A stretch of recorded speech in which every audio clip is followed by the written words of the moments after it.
No, something's happening here. Like a Dragon, Infinite Wealth is a confident follow-up to 2020's Yakuza Like a Dragon, and is RGG Studios' biggest game yet in terms of size and length. And if that wasn't enough, the game's storyline is shaping up to be one of the most emotional yet.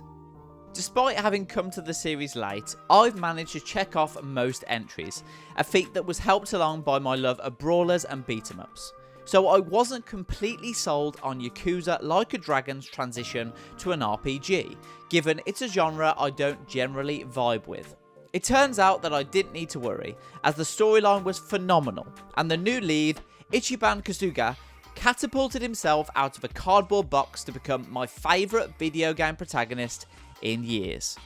The gameplay itself had some growing pains to work through as it pivoted from brawler to turn-based RPG, but those issues appear to have been resolved with Like a Dragon Infinite Wealth. RGG has, of course, recaptured the magic with great writing, lovable characters and electric moments the series is known for, but the developer has fine-tuned its RPG formula to give the revamped series its own identity, rather than the simple Dragon Quest homage that was Yakuza Like a Dragon. Infinite Wealth takes Like a Dragon outside of Japan for the first time ever. A series of events not shown to us in the preview sends Ichiban Kasuga to Hawaii in search of his birth mother. Kasuga was abandoned as a baby, with his mother presumed dead, and his biological father only becoming known to him during the events of Yakuza Like a Dragon. Coincidentally, this just so happens to be where the officially dead Dragon of Dojima, Kazuma Kiryu, ended up at the final of Like a Dragon Gaiden. This leads him to joining Kazuga's party for their adventure in Hawaii. The first thing to note is that Honolulu City is huge. Yakuza Like a Dragon's Izazaki Injincho map was already a behemoth in terms of size, and was the largest area we'd seen in the series to date. Honolulu is 3 times the size of that map, and during my hour-and-a-half session, I feel like I barely scratched the surface. Exploring the streets of Honolulu, you feel as much a fish out of water as Kasuga himself. There's no location in the Japan-based maps remotely like it, which reinforces the culture shock the character is going through. RGG Studio has shown as much love and care to Hawaii as it has to native Japan, incorporating real-life businesses and locations from Honolulu into the game, as well as new ways to travel with off-brand segues. Impressive as that is, it's the evolution of the turn-based combat that's the real achievement for RGG this time around. If you played Yakuza Like a Dragon, you'll already be familiar with the baffling choice to not let the player control the movement of the entire party. Thankfully, that's no longer the case. This means that you can line up your AoE attacks rather than hoping the characters will hear your pleas through the screen to not stand 15 feet away from the action like a lost lamb. The other major addition is the Hype Meter system, which houses the tag team moves found in the previous entry. It also gives Kiryu the unique option to break the shackles of the turn-based realm and enter his area of expertise, real-time combat. You'll kick off your adventure with Kasuga leading the narrative, with the first section I played having him team up with Kiryu and the 2 newcomers, Hawaii residents Shitose and Tomizawa.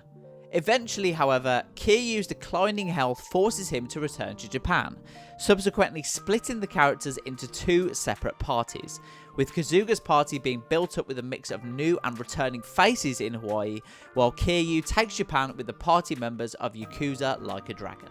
Kiryu's section of the game is particularly emotional as he deals with the impact of his cancer diagnosis. This includes reflective moments with flashbacks to earlier entries in the series, as well as watching him grapple with the fact that he may not have long left. As an aside, this preview was my first time hearing the game's English dub. While I love the English dub of Yakuza Like a Dragon, especially Keiji Tang's performance as Kasuga, which continues to be great, the controversial new casting of YouTuber turned voice actor Yong Yi in this breakout role as Kiryu is a strange one. I know it might seem crazy coming from me, but for once I want to eat what I want, without looking over my shoulder.